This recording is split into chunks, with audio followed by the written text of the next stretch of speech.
An aid group due to bring supplies into Gaza under a US-Israeli plan says it will begin distributing supplies on Monday, despite its executive director resigning.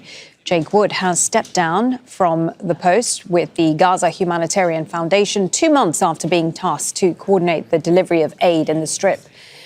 The plan to use private contractors and distribution sites designated by Israel has been criticised by the UN and aid groups. Wood says he sought to establish the organisation as an independent humanitarian entity and added he feels proud of the work that he oversaw, including developing a plan that could feed hungry people. But he said it's not possible to implement that scheme while also respecting the humanitarian principles of humanity, neutrality, impartiality and independence, which he says he will not abandon. We're joined now by Chris Gunness. He's the former chief spokesperson for the United Nations Relief and Works Agency for Palestinian refugees. He joins us now from London. Many thanks for taking the time to speak to us, Pleasure. Chris, on Al Jazeera English. You've been very critical of the GHF and its new aid distribution model, describing it, in your words, as aid washing. What do you mean by those comments?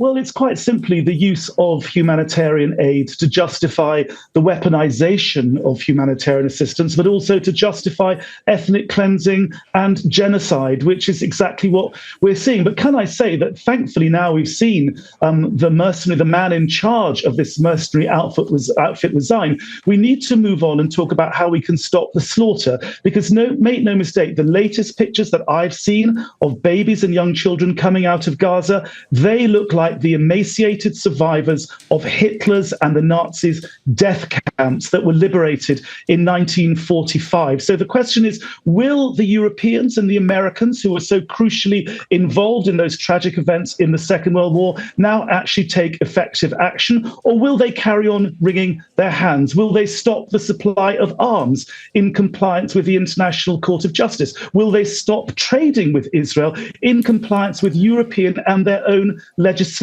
on arms, on trading, commercial trading with Israel? And what about the Americans? What we're seeing increasingly is Israeli generals and former generals quoting Lloyd Austin, who talked about a tactical victory, but a strategic defeat. And I think with 50,000 people killed in Gaza, including tens of thousands of children, women and babies, the time has come for America to say enough is enough. Having pictures of starving Arab babies on television screens across America is going to completely wreck Trump's attempts to do the deal of the century with the Gulf. Right, Chris, going back to this aid distribution organization, I mean, regardless of Jake Wood's resignation, the head of the organization, the GHF has announced that it plans to proceed with its aid distribution plan, and it aims to reach over 1 million people in Gaza. How realistic do you think that is?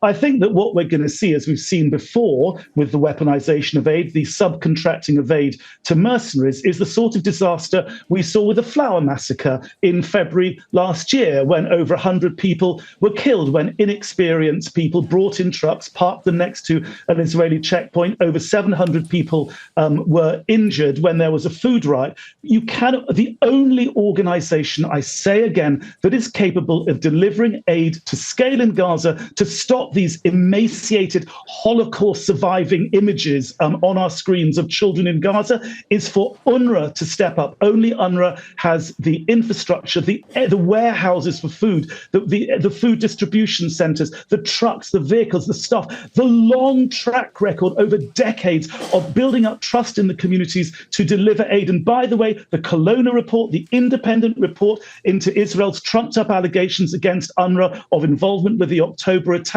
that report was very clear that UNRWA has neutrality frameworks and mechanisms which are way better than any other UN aid agency. And by the way, those agencies have hundreds of staff max. UNRWA has thousands. That's what we need to scale up aid. And just to be clear to our viewers, when you refer to mercenaries, you are talking about the fact that the GHF intends to use private contractors who will reportedly guard those distribution hubs where the Palestinians must gather to collect their aid supplies. What are the concerns about that?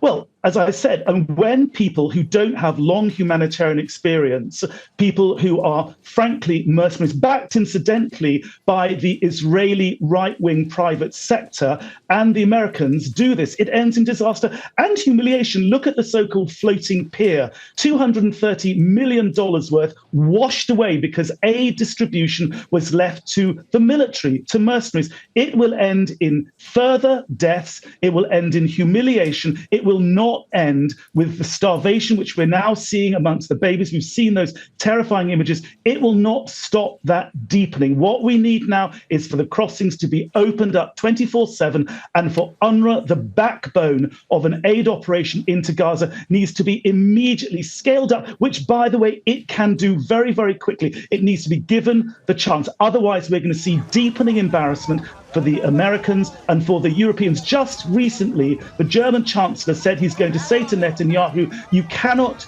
use your war against, your fight against Hamas as an excuse for inflicting this pain on civilians in Gaza. Let's hope the Europeans and the Americans begin to realize we've now crossed the point of no return. They cannot continue openly to back genocide. It's unspinnable. It's unjustifiable. The policy has to change. And if nothing does change, even in the short term, given we appear now to have reached a point where this new aid distribution organisation plans to take over from the UN, it looks like it's inevitable. Do you think the UN should be working with this organisation, something it's refused to do for the benefit of the Gazan people? I think that aid has to be distributed, as this man who's just resigned has said, on the 4 humanitarian principles. And the most important of those, I would say, apart from obviously all the neutrality provisions, is on the basis of need.